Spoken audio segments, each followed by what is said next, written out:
السلام علیکم ورحمۃ اللہ وبرکاتہ۔ عوامی Urdu high school Bandra West Mumbai 50 جماعت نحو مضمون اردو۔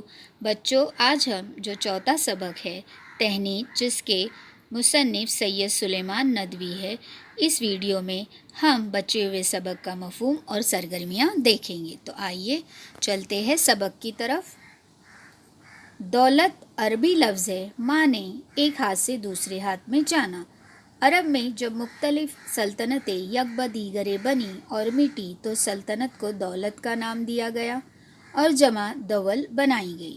ان معنوں میں آج بھی دولت برطانیہ اور دول یورپ ہم بولتے۔ اب دولت جو ہے بچوں عربی کا لفظ ہے، جس کا مطلب ہوتا ہے ایک ہاتھ سے دوسرے ہاتھ میں جانا، کیونکہ عرب میں سلطنت ایک کے بعد دوسری بنتی چلی گئی اور مٹتی چلی گئی، تو عرب والوں نے بچوں سلطنت کو دولت کا نام دیا۔ اس مناسبت سے ہم یہ کہتے ہیں کہ دولت برطانیہ اور دول یورپ، اور دولت کی جمع کیا بنائی عربی والوں نے؟ دول۔ سلطنت اور بادشاہی خوش قسمتی سے ہاتھ آتی ہے، اس لیے ایرانی دولت کو خوش قسمتی کے معنوں میں بولنے لگے۔ اب چونکہ سلطنت اور بادشاہی خوش قسمتی سے ہاتھ میں آتی ہے، اس لیے ایرانیوں نے دولت کو خوش قسمتی کے معنوں میں استعمال کیا، جس کی یادگار فارسی کی بدولت ہماری ہندوستانی میں بھی لفظ بدولت بولا جاتا ہے، جیسے کہتے ہیں آپ کی بدولت یہ ملا، اور پھر بدولت ذریعہ کے معنی میں ہو گیا۔ خوش قسمتی کی بڑی نشانی زر و مال ہے، اس لیے کہ یہ زر و مال بھی ایک ہاتھ سے دوسرے ہاتھ میں جاتا ہے، اس کو بھی دولت کہنے لگے، اور اس سے دولت مند اور دولت مندی کے لفظ ہندوستانی کو ہاتھ آئے۔ اب یہ فارسی کی بدولت ہی ہے بچوں کہ ہمارے یہاں بدولت ہم استعمال کرنے لگے۔ لفظ دولت کے ذریعے ہم نے بدولت کو استعمال کیا، جیسے ہم کہتے ہیں نا کہ آپ کی بدولت ہمیں یہ ملا، آپ کی بدولت ہمیں آسانی سے گھر مل گیا، یعنی بدولت مراد ذریعہ۔ اب چونکہ خوش قسمتی یہ ہوتی ہے کہ زر و مال، یعنی مال و دولت خوش قسمتی سے حاصل ہوتی ہے، اور یہ بھی ایک ہاتھ سے دوسری ہاتھ چلی جاتی ہے، تو فارسی کی وجہ سے ہماری ہندوستانی زبان میں جو دولت سے الفاظ آئے وہ کون سے تھے؟ دولت، دولت مند اور دولت مندی۔ عربی میں غصے کے معنی حلق میں کسی چیز کے اٹک جانے کے ہیں، ہندوستانی میں اس کے معنی غیظ و غضب کے ہو گئے۔ خفا فارسی میں خفا ہے اور معنی وہی گلے میں اٹکنے اور پھنسنے کے ہے، ہندوستانی میں خفا ہونا ناراض ہونے کے معنی میں۔ اب ایک اور لفظ ہے عربی کا غصہ، جس کے معنی ہے گلے میں کسی چیز کے اٹک جانے کے۔ اب جب یہ غصہ جو ہے ہندوستانی میں کسے کہتے ہیں؟ غیظ و غضب، یعنی بہت شدید ناراض ہونا، اس کے معنوں میں استعمال ہوتا ہے۔ دوسرا ایک لفظ ہے فارسی کا خفا، جسے ہم خفا کہتے، وہ خفا کہتے، یہاں پر خفا کے معنی ہے فارسی میں گلے میں کسی چیز کے اٹک جانے کے، لیکن یہی معنی ہندوستانی میں کیا ہے؟ ناراض ہونے کے۔ بعض لفظ خیالات کی بدولت ہاتھ آئے ہیں۔ عربی میں فلک آسمان کو کہتے ہیں، چونکہ نجوم اور جوتش نے ہم کو یقین دلایا ہے کہ ہماری ساری مصیبتیں آسمان کی گردش کا نتیجہ ہے۔ اس سے ہم نے فلک سے فلاکت بنایا اور اس سے فارسی کی ترکیب دے کر فلاکت زدہ یعنی فلاکت کا مارا کیا، اور پھر اس کو عربی لفظ سمجھ کر اس کا مفعول مفلوق بنا لیا اور عربی اضافات دے کر مفلوق الحال کہہ دیا، حالانکہ اس کے ان معنوں کو عرب جانتا بھی نہیں ہے۔ اب کچھ الفاظ جو ہے خیالات کی وجہ سے آئے۔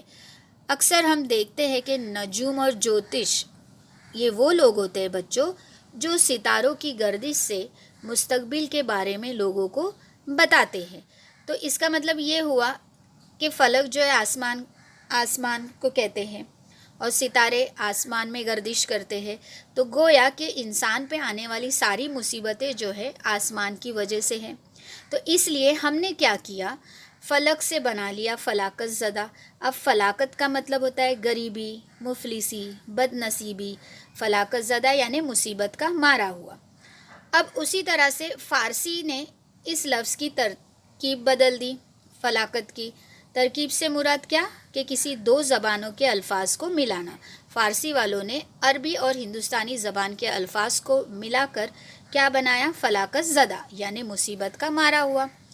پھر وہی لفظ جب عربی میں آیا تو اس کا مفعول یہ سمجھا جانے لگا کہ وہ مفلوق بنا لیا، اور اس میں اضافات کر کے، اضافات یعنی اور آگے لفظ جوڑ کر عربی والوں نے فلک کے لفظ کو اضافت کر کے فارسی والوں کے لفظ کو فلاکت زدہ کو ہٹا کر عربی والوں نے مفلوق الحال کر دیا، جس کا مطلب ہے خستہ حال۔ اب یہ خستہ حال مفلوق الحال کا مطلب ہے، لیکن یہ جو مطلب ہے یہ عرب والوں کو پتہ ہی نہیں ہے کہ مفلوق الحال کا مطلب ہوتا ہے خستہ حال۔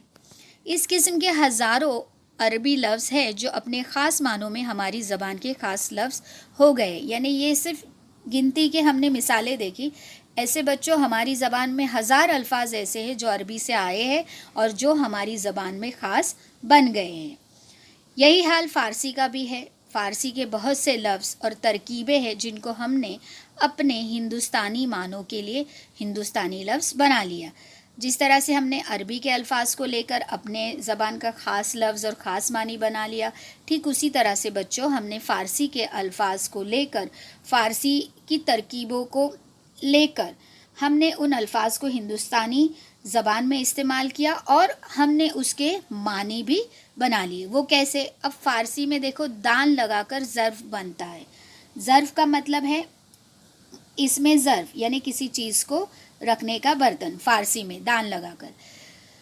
جیسے خاک دان یعنی زمین، ہندوستانی میں اس سے ہم نے 20 لفظ بنائے۔ اب فارسی کا لفظ دان جو تھا اسے ہندوستانی والوں نے لے لیا اور اس سے 20 لفظ بنا لیے، یعنی بہت سارے لفظ بنا لیے، جیسے کہ پاندان، اگلدان، خازدان۔ خازدان کا مطلب ہے بنا ہوا پان، گلوری یعنی جو پان بنا ہوا رہتا ہے اور اس کو جس میں رکھا جاتا ہے وہ خازدان۔ عطردان، قلم دان، جوس دان، چائے دان، دودھ دان، شکر دان، روشن دان، سنگار دان، شمع دان۔ تصغیر کے لیے، تصغیر کا مطلب ہے چھوٹا بنانا۔ دان کو ہم نے کبھی دانی بھی کر دیا۔ اب ہندوستانی والوں نے کیا کیا؟ دان کو دانی بھی کر دیا۔ کیسے؟ تو جیسے سرما دانی، گوند دانی، مچھر دانی، تلے دانی یعنی سوئی اور تاگا رکھنے کے لیے جو برتن استعمال کیا جاتا ہے اسے تلے دانی کہتے ہیں۔ اب دولت ہے عربی کا لفظ، اس کا مطلب ایک ہاتھ سے دوسرے ہاتھ میں جانا۔ پھر دولت ایران یعنی فارسی والوں نے خوش قسمتی کے معنوں میں لیا، کیونکہ سلطنت خوش قسمتی سے آتی ہے۔ پھر وہی ہندوستانی میں دولت کا مطلب ہے بدولت، ذریعہ۔ غصہ عربی کا لفظ، حلق میں کسی چیز کے اٹکنے کے، وہی ہندوستانی میں غصے کا مطلب ہے غیظ و غضب۔ اسی طرح سے خفا فارسی کا ہے، گلے میں کسی چیز کے اٹکنے پھنسنے کے۔ خفا ہندوستانی میں آ گیا تو ناراض کا مطلب ہوا۔ فلک عربی لفظ ہے، مطلب آسمان، ہندوستانیوں نے اس کو فلاکت زدہ، مفلوق الحال کر دیا۔ فارسی میں دان یعنی ظرف، خاک دان، اور اسی طریقے سے دان لگا کر ہندوستانیوں نے بہت سے الفاظ بنا لیے، پاندان، اگلدان، قلم دان، روشن دان۔ پھر دان کی تذکیر کر کے دانی کر دیا، تو دانی، سرما دانی، مچھر دانی۔ ہندوستانی نے یہی عمل ہندی اور سنسکرت کے لفظوں کے ساتھ کیا ہے۔ ہندی اور سنسکرت سے لفظوں کو اپنانے کے لیے ان کی شکلیں بدلی ہے، ان کو ہلکا کیا ہے۔ اب جس طرح سے ہندوستان والوں نے عربی اور فارسی کے الفاظ اپنی زبان میں شامل کر لیے، ٹھیک ہندوستان والوں نے ہندی اور سنسکرت کے الفاظ کو بھی جو ہے اپنی زبان میں شامل کر لیا۔ لیکن جب انہوں نے ہندی اور سنسکرت کے الفاظ ہندوستانی زبان میں شامل کر لیا تو ان کی شکل کو بدل دیا اور تھوڑا ہلکا کر دیا۔ وہ کس طریقے سے؟ اب ہم دیکھتے ہیں۔ ان کی ترکیبوں سے نئے نئے لفظ بنائے گئے۔ گنگا اور جمنا 2 دریاؤں کے نام ہیں۔ سونے چاندی کے میلان سے یعنی ملنا، میلاب، جو نقاشی کی جائے وہ گنگا جمنی ہے، یعنی سونے اور چاندی کو ملا کے جو ڈیزائن کی جاتی تھی تو اس کو ہندوستانی والوں نے کیا بلانا شروع کیا؟ گنگا جمنی۔ جبکہ دو دریاؤں کے نام کیا ہے؟ گنگا جمنا، لیکن ہماری زبان میں آنے کے بعد وہ بن گئے گنگا جمنی۔ اب لفظ براہمن جو ہے ہندو مذہب کا ایک طبقہ ہے جو ذرا بھاری تھا، اس کو ہماری زبان نے براہمن کر دیا۔ اس طرح گن